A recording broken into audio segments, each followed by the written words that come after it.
दुनिया के जाने माने आर्थिक सलाहकार और देश के पूर्व प्रधानमंत्री डॉक्टर मनमोहन सिंह 32 सालों के बाद राज्यसभा से रिटायर हो गए, जिसके बाद मौजूदा वक्त में कांग्रेस के अध्यक्ष मल्लिकार्जुन खड़गे ने बेहद भावुक चिट्ठी लिखी।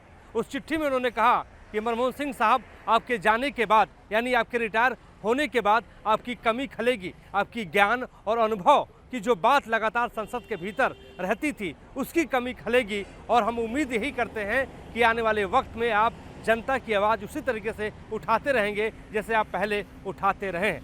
दरअसल मनमोहन सिंह का जो करियर रहा है वो बहुत शानदार रहा है। मनमोहन सिंह के बारे में अगर इतना समझा जाए कि वो जब भारत आज़ादी के पहले हिंदुस्तान पाकिस्तान का बंटवारा नहीं हुआ था तो पंजाब प्रांत में वो पैदा हुए थे। आज़ादी के बाद वो हिंदुस्तान चले आए और उनका जीवन कठिनाइयों भरा था। उन्होंने, अगर हम पढ़ाई के क्षेत्र में बात करें या हम अर्थव्यवस्था के क्षेत्र में बात करें, तो हर जगह उन्होंने बेहतरीन और शानदार काम किया। डॉक्टर मनमोहन सिंह विदेश में जाकर उन्होंने पढ़ाई की, कैम्ब्रिज विश्वविद्यालय में पढ़ाई की, ऑक्सफोर्ड में पढ़ाई की और पढ़ाई करने के बाद जब भारत लौटे तो उन्होंने पंजाब विश्वविद्यालय में जाकर नौकरी की बतौर प्रोफेसर। दिल्ली विश्वविद्यालय में भी वो बतौर प्रोफेसर वह इकोनॉमिक्स वो पढ़ाया करते थे, लेकिन दौर बदला। 1971 के आसपास उनको वाणिज्य मंत्रालय में बतौर आर्थिक सलाहकार नियुक्त कर लिया गया। उसके बाद डॉक्टर मनमोहन सिंह रुके नहीं, लगातार देश की सेवा वो करते रहे। डॉक्टर मनमोहन सिंह देश के योजना आयोग के उपाध्यक्ष बने। उपाध्यक्ष बनने के बाद आपको बता दें कि तमाम जो वित्तीय सुधार होते हैं वो उन्होंने अपने कार्यकाल में किए। उसके सुझाव उन्होंने जो है सीधे तौर पर मौजूदा वक्त की सरकारों को दिया। वो देश के जो है आरबीआई के गवर्नर बने। गवर्नर बनने के बाद आपको याद होगा कि जब देश में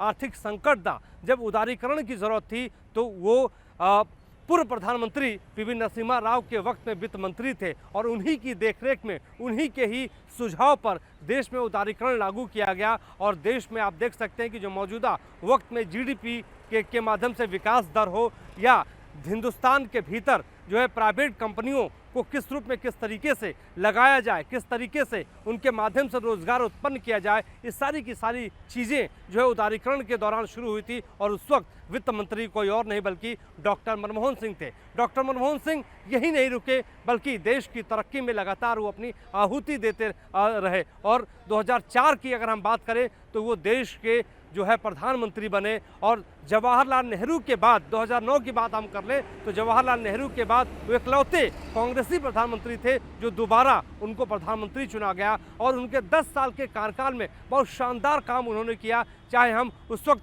आर्थिक जगत के विकास की बात हो, न्यूक्लियर डील की बात हो, मनरेगा की बात हो, इसके साथ ही साथ जो है ग्रामीण रोजगार के साथ स्वास्थ्य योजनाओं की बात हो, तो शानदार काम डॉक्टर मनमोहन सिंह ने अपने कार्यकाल में किया। और वो लगातार असम से चुनते हुए आए। और जब 32 सालों का कार्यकाल उनका ख़त्म हुआ तो सिर्फ कांग्रेस पार्टी के भीतर ही नहीं बल्कि जो उनके विरोधी थे वो भी कहीं ना कहीं भावुक होते हुए नजर आए और कहे कि डॉक्टर मनमोहन सिंह का जो राजनीतिक अनुभव था, देश के विकास में लगातार उनकी जो सतत हिम्मत थी, लगातार जिस रूप में, जिस तरीके से वो सोचते थे, वो ऐसा कोई दूजा नेता नहीं हो सकता है।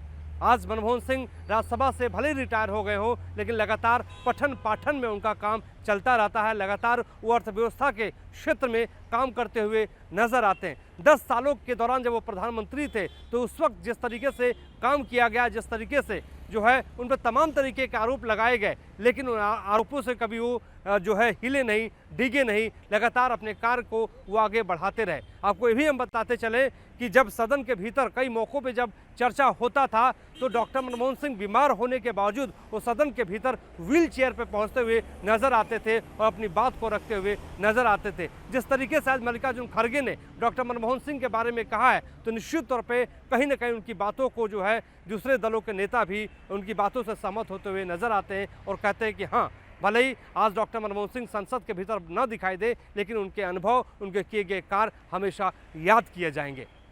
हमारे सहयोगी राकेश रावत के साथ मोहित राज दुबे, न्यूज़ 18 दिल्ली।